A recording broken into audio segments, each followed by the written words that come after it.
Hey garden friends, welcome back to Not Quite Homesteading, ESK Garden. Today I'm going to be in the garden walking through some things, and then we're going to do a quick harvest. I wanted to bring you guys along to show you a few new things that are happening in the garden. I'm not going to do a full garden tour, but just a couple of highlights and things that have been going on, and some things that I'm dealing with, in this moment. But if you are visiting for the first time and you are a gardening enthusiast, if you love a good gardening journey, or if you're a gardener yourself looking for community support, definitely subscribe. Leave me a comment down below. Let's engage and have some fun around this gardening thing. So I just did a quick green onion harvest over here, and I cut back all of my patio green onions.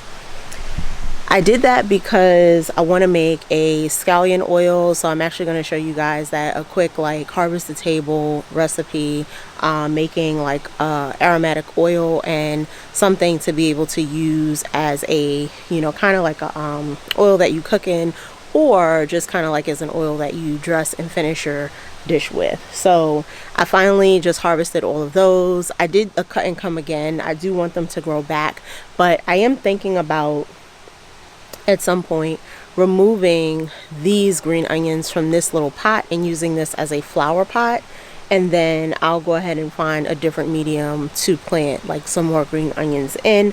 Either it'll be in just the grow bag that I'm using now, or I might decide to just do a little section in one of my beds somewhere. But that is what I did with that.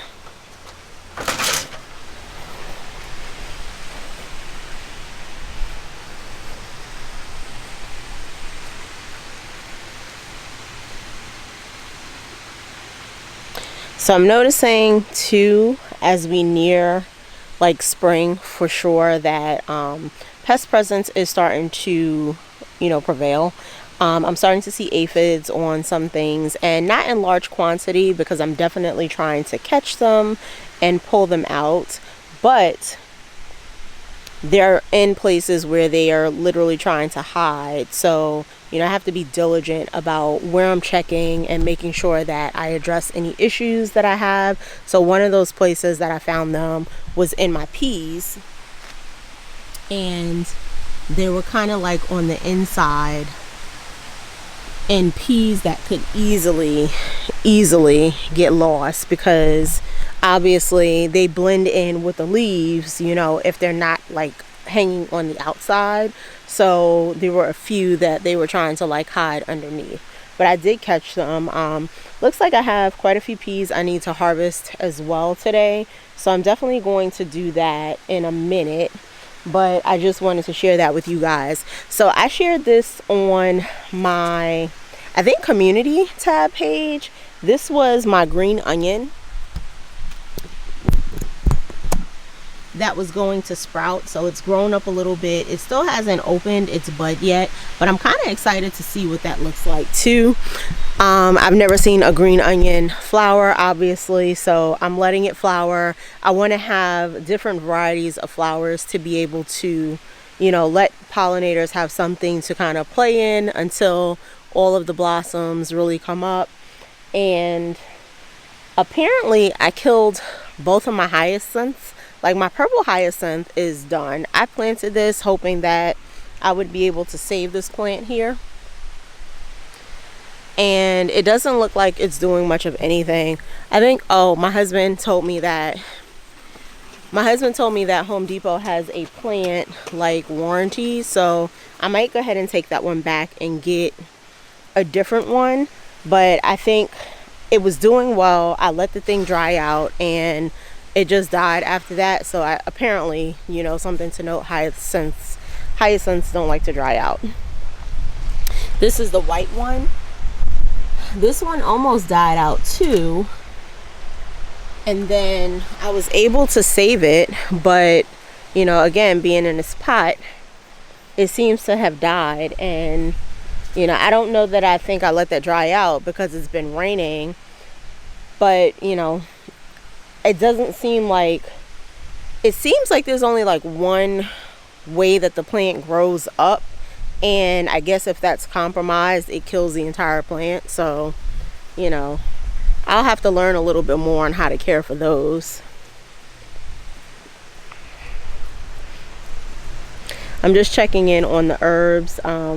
It doesn't look like we have a ton of sprouting, but I think I got a couple of sprouts over here. This is the fenugreek. Fenugreek is supposed to come up fairly quickly, so we have a couple of sprouts. I had one the other day and I accidentally pulled it out, so I guess it ended up dying. My blueberry plants, so I have one that's doing really well, if you guys can see, and then I have this one that's not doing a thing, still hasn't done a thing. And I had and recorded a video on like what I had did to try to like bring or spark some life into this. I added some more soil acidifier, worm castings, that kind of stuff. This one still isn't doing anything. I am going to attempt to prune it. I'm going to attempt to prune it and see if that like stimulates any growth. But I am going to get another blueberry plant because this one is doing what it's supposed to be doing, and I don't want to find myself in a place where I'm losing out on like production because I don't have a pollinating plant. The video that I recorded, I'm probably not going to like post that one. I just didn't like the quality of the video, and you know, even though it was showing the care and maintenance that I put into trying to bring this one alive, yeah, I wasn't feeling it. So I did another one too of me planting my strawberries, and that was a complete fail, both the video and the planting of the strawberries. So that video I'm probably not going to show. I'm just going to re-record it because I basically destroyed 10 strawberry plants, and this is what the strawberries are looking like. A bed of nothing. But essentially, as with as many videos as I've watched about how to plant strawberries, I still didn't get that right. I ended up burying the plant, essentially burying all the plants, which I didn't know it was more than one. There were limited instructions on the pack that I got from Home Depot, and I really couldn't figure out like what the heck was going on and how it was packaged or whatever the case may be. And apparently I missed where it said on the front that there were 10 plants in the actual pack. So I ended up just kind of burying the soil that, you know, was wrapped around the roots of the plants. And I did attempt to leave like, you know, a couple of crowns above ground, but I guess because I still kind of semi-buried the plants, they all died and did nothing. So I did go back to Home Depot and I purchased some more, and this time we will plant them correctly. So when I do that planting, I will share that with you guys, because that first one was a catastrophe. Clearly there's nothing going on over there, and I had no idea what I was doing. I couldn't figure out what was going on in that little like root ball, and yeah, clearly I'm paying for it. I think those are like the major things I wanted to talk about today. I am going to be prepping the bed for tomatoes, so I'll show you guys this too.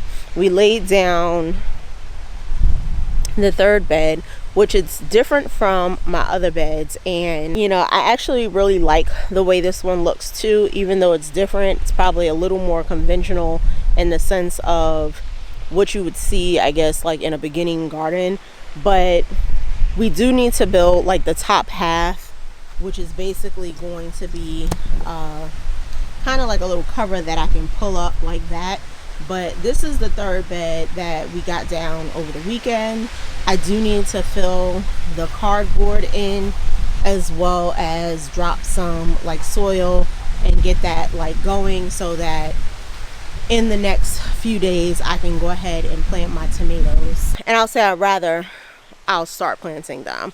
I was going to do it today, but it is cold today, and we're under a freeze warning for the next like couple of days, so can't do that, right? I'm going to leave the plants outside where they are. It's not supposed to go below freezing, but what I might end up doing is kind of covering them over with something, if I can figure out something that won't like suffocate the plants, you know, for the night. But I think it's like tomorrow night we're supposed to get really close to like 32 degrees, which, you know, I guess that has to happen before you actually get into spring, that final freeze. But yes, we are under a frost warning.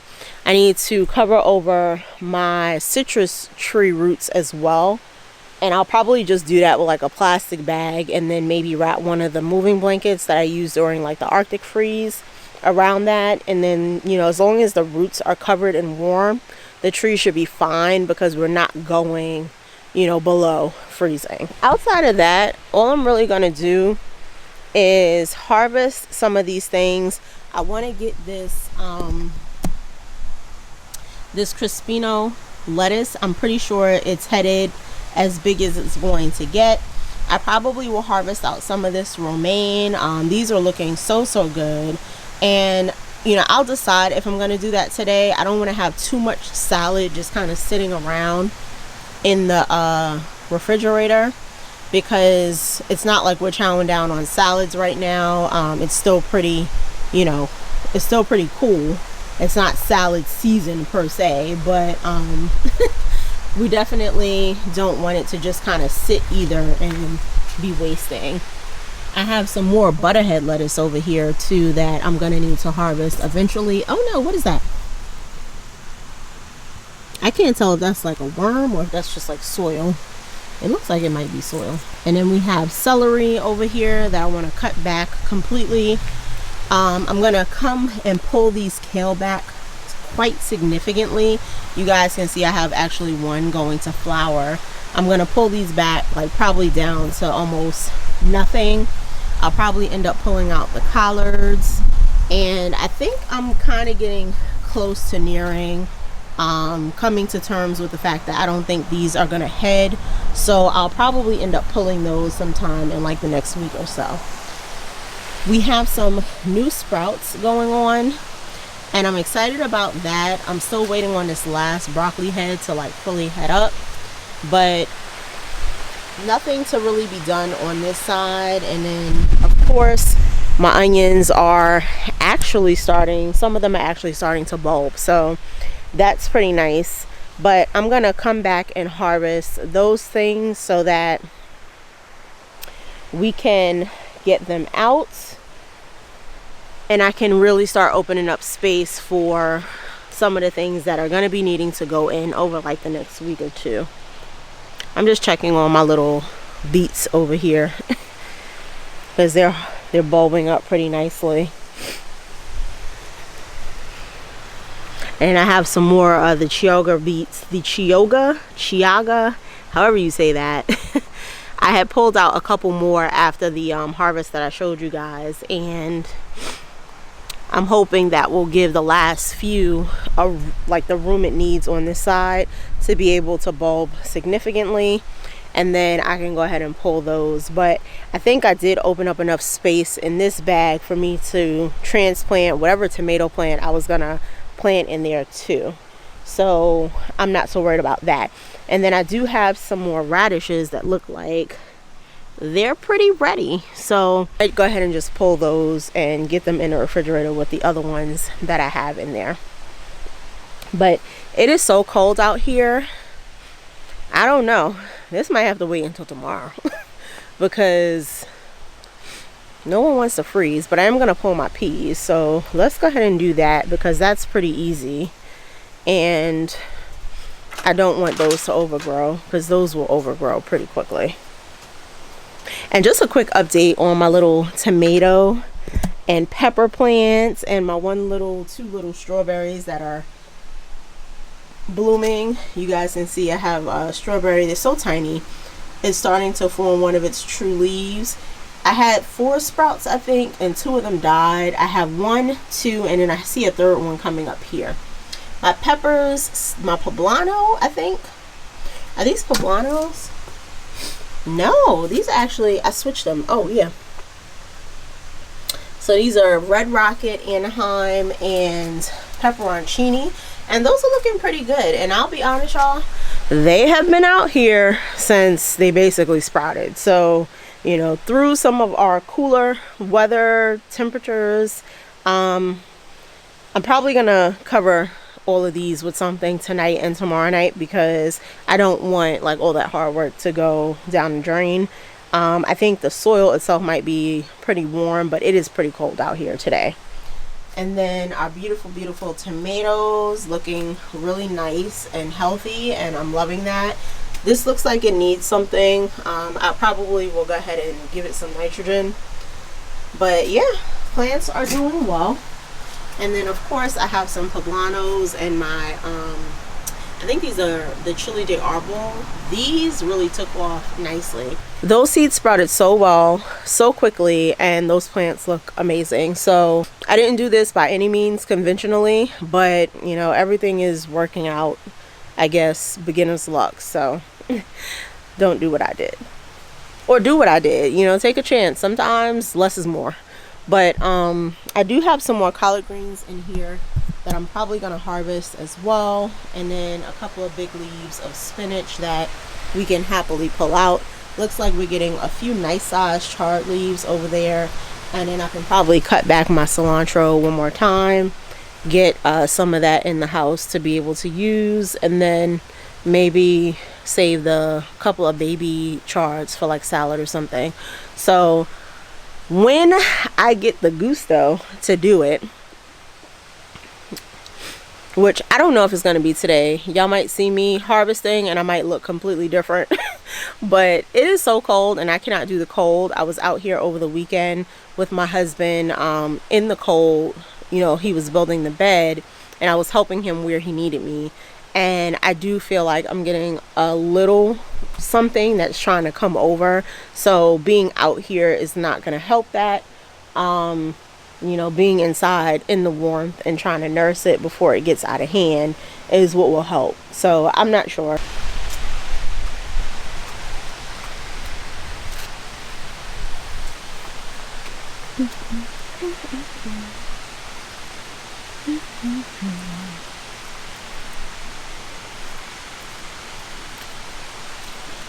Oh, that is big.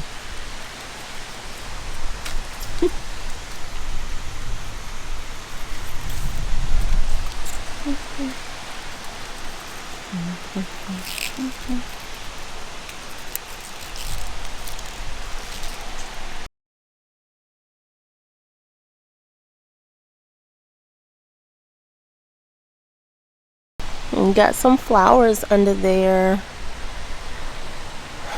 I don't really see any aphid activity right now, and that could just be because it's cold, but you can see that something was down there because the leaves are definitely eaten through.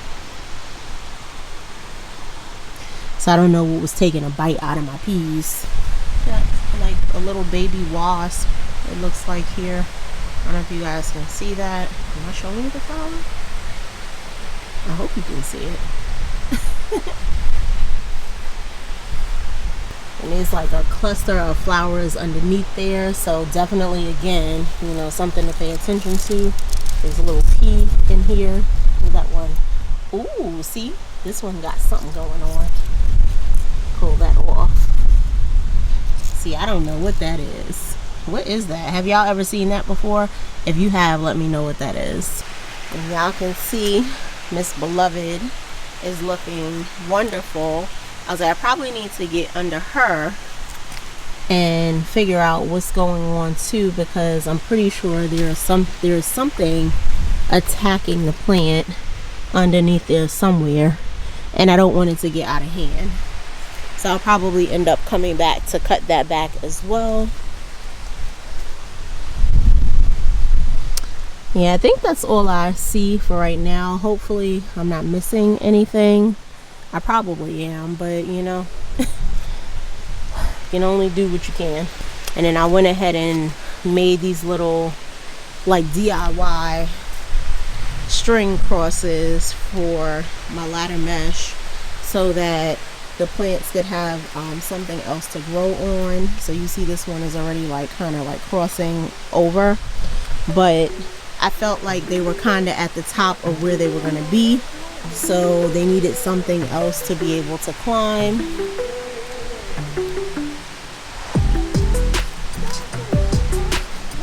So they could fill that space in without overcrowding or choking themselves out.